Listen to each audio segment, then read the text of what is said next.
Un nouveau festival, je vous dis, monsieur le maire, qui doit être le 26e 27e, donc qui maintenant est établi dans le paysage des manifestations culturelles. Et je salue aussi le travail naturellement de l'équipe de l'association ADFIG que préside Gilles Fumet.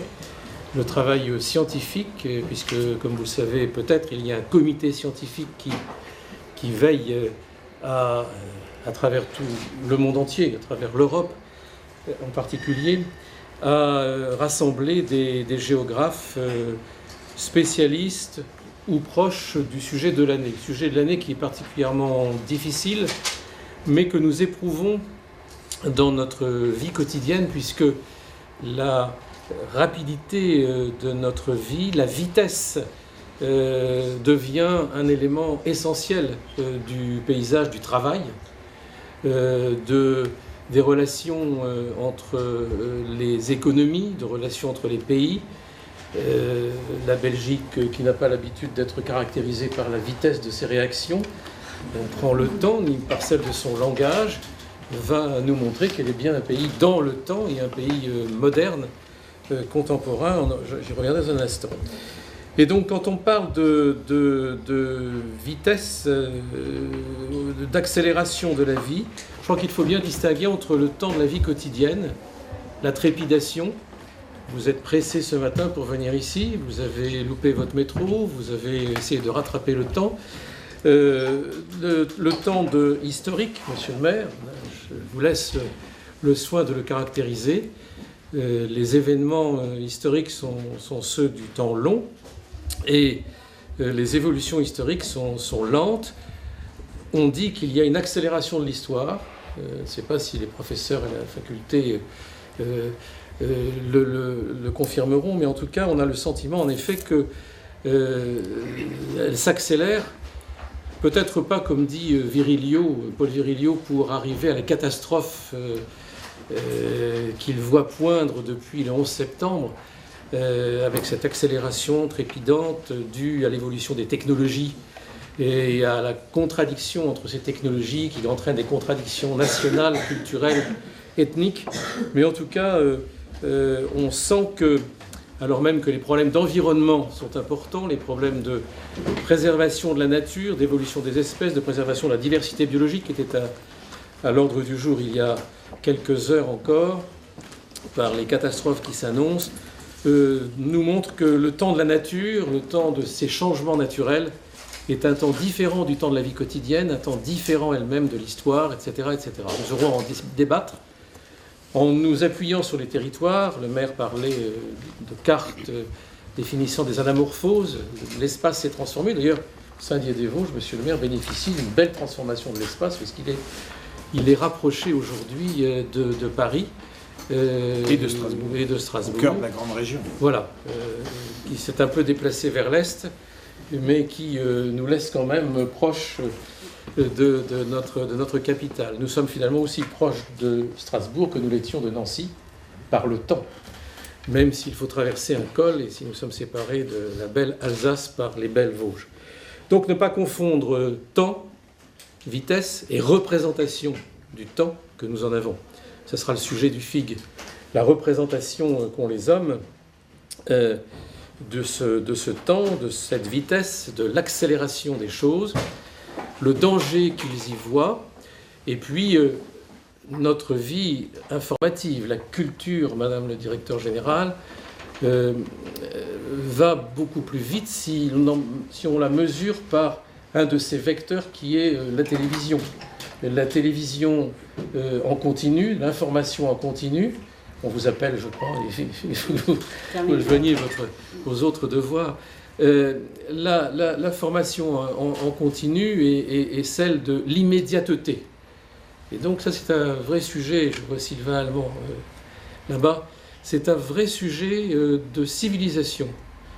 Regardez comme tout est immédiat et par conséquent éphémère.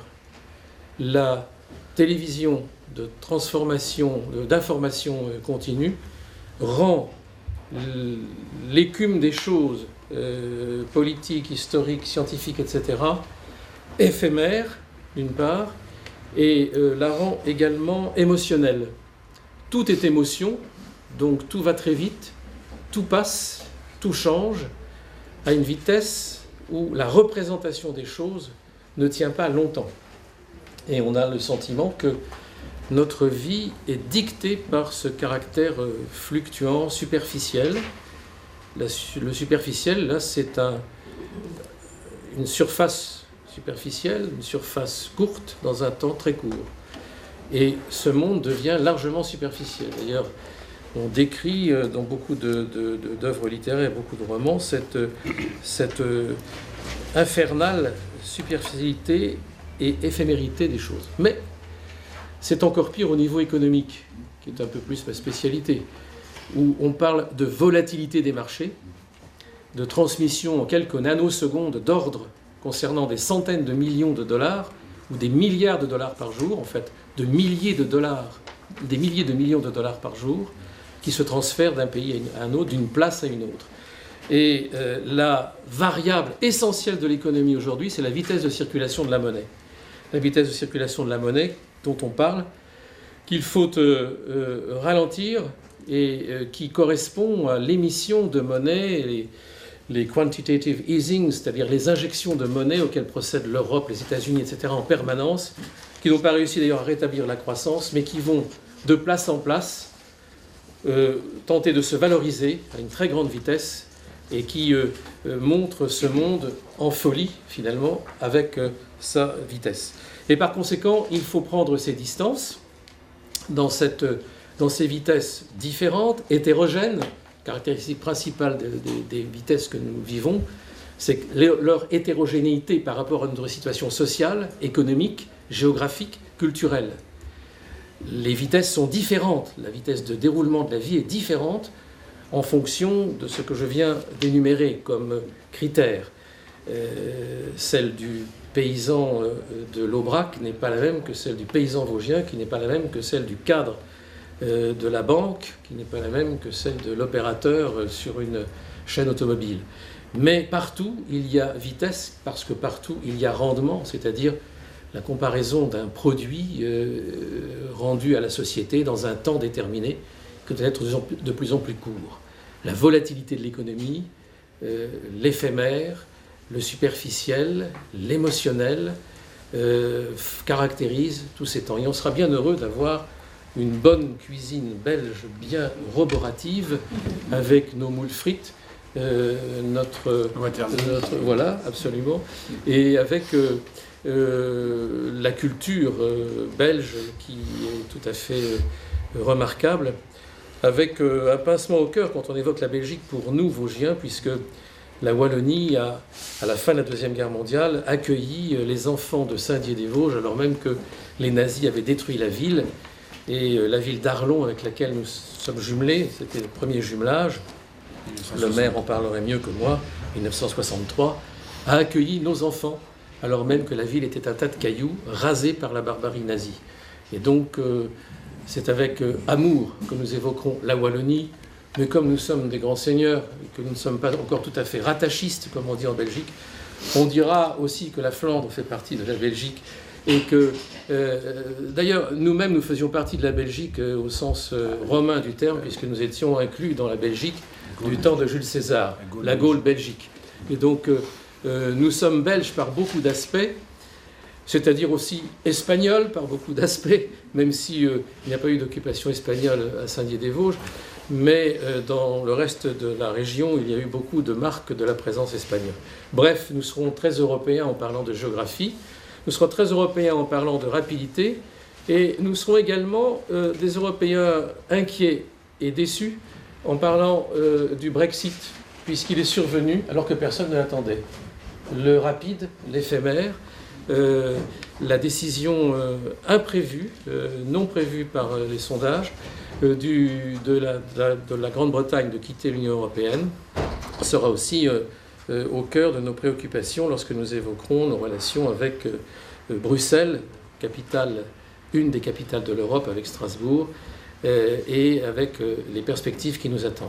Un monde qui va plus vite, peut-être dirons-nous, comme Paul Virilio que je citais au départ de mon intervention, que ce monde va trop vite, mais en tout cas, le géographe et surtout l'honnête homme du XXIe siècle que nous rassemblons par dizaines de milliers chaque année au festival saura dire la distance qu'il prend à l'égard de ces phénomènes, la profondeur qu'il y voit et peut-être aussi les espérances qui sont les siennes en voyant ce monde aller plus vite et je l'espère pas trop vite.